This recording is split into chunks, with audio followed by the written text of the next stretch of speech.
नमस्कार।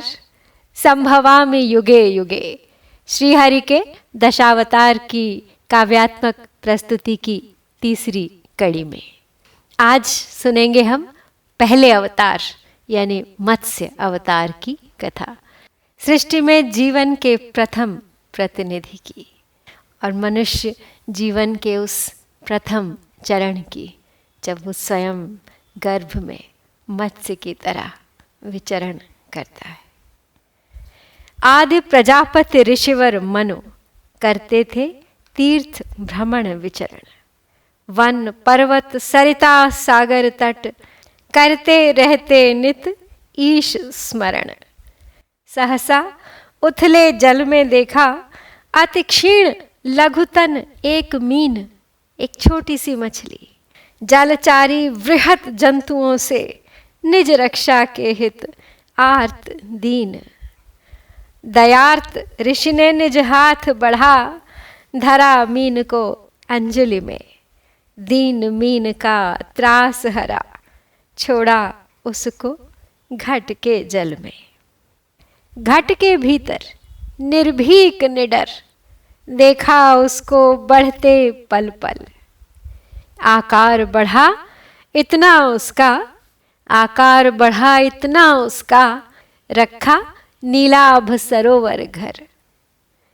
कुछ ही क्षण रहे संतुष्ट शांत, सरोवर से मीन पुकार उठा। रक्षा हे ऋषि मैं बृहद हुआ, रक्षा हे ऋषि मैं बृहद हुआ। यह सर लगता है अति छोटा। तू देव अंश है या दानव, डालूं तुझको सरिधारा में। तेरे पल पल के बढ़ने से पूर्णतया अब हारा में। अगले ही पल फिर उठा टेर, सरिता का लघुपन मार रहा। ऋषिवर दो महासिंधु में ठौर, संकीर्ण धार से हार रहा। अगले ही पल फिर उठा टेर, सरिता का लघुपन मार रहा। ऋषिवर दो महासिंधु में ठौर, संकीर्ण धार से हार रहा। रक्षार्थ मीन को ऋषि मनु ने, रक्षार्थ मीन को ऋषि मनु ने अब महासिंधु में पहुंचाया। तब हंसा मत्स्य ऋषि से बोला, हाँ कैसा यह कुसमय आया। धर्म नीति विपरीत आचरण सर्वत्र सृष्टि में व्याप्त हुआ। वर्णाश्रम नैतिक धर्मों का अब पालन चलन समाप्त हुआ। आ पहुंचा युग समाप्ति का क्षण, पृथ्वी पर है आसन्न प्रलय। सर्वस्व नाश तांडव होगा, है सृष्टि विलय का मन में भय। भारी वर्षण मेघ करेंगे, जल थल मिल सब एक बनेंगे। मैं मत्स्य रूप में विष्णु स्वयं और नौका पर सप्तर्षि सहित नवजीवन के संकेत सजेंगे। कुछ ही पल में आप पहुंचेंगे, कुछ ही पल में आप पहुंचेंगे। हैं मेरे द्वारा ये प्रेरित, है तुम्हें बैठना उस नौका पर, सृष्टि बीज की रक्षा हित। ऋषि ने करबद्ध प्रणाम किया, निज आश्रम को प्रस्थान किया। श्री हरि संदेश और धारण कर, चिंतित मन से विश्राम किया। सहसा निकला पूर्व दिशा से अग्नि सूर्य ज्वाला बरसाता। विकल हुए सब जीव जंतु वन पर्वत थल, दावानल धू धू गहराता। सहसा दैत्यों से मेघ उठे, अंबर की छाती फाड़ फाड़। घोर वृष्टि से डूबी धरती, बादल तड़ित करते दहाड़।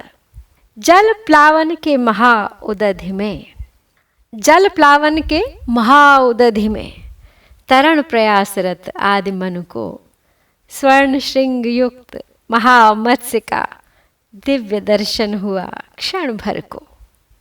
ज्ञान चक्षुओं से देखा फिर, मत्स्य नहीं ये स्वयं ईश हैं। बोले प्रभु भरमाया तुमने, तब चरणों में नमित शीश है। सप्त ऋषियों सहित क्रोड़ में तब तक नौका अद्भुत आई। सम्मिलित हुए प्रजापति भी, महामत्स्य ने श्रृंग बढ़ाई। कर्षित कर स्वर्णिम श्रृंगों से प्रभु ने तरणी को पार लगाया और भविष्य के सृष्टि बीज को सप्तऋषियों के संग बचाया। और भविष्य के सृष्टि बीज को सप्तऋषियों के संग बचाया। श्याम सलोने बाल रूप में वट की डाली पर विराजते, देख रहे थे महापरिवर्तन को, मुस्कुराते सोचते विचारते। उद्भूत हुए तब नाभि कमल से ब्रह्मा रचनाकार सृष्टि के, जीव वनस्पति नदी सरोवर, फिर सर से तब कृपा दृष्टि से। प्रलय समाप्त हो गया, फिर प्रकटे ब्रह्मा कमल पुष्प पर विराजमान विष्णु की नाभि से, और एक नवीन रूप में सृष्टि का पुनः संचार हो उठा। तो ये थी मत्स्यावतार की कथा।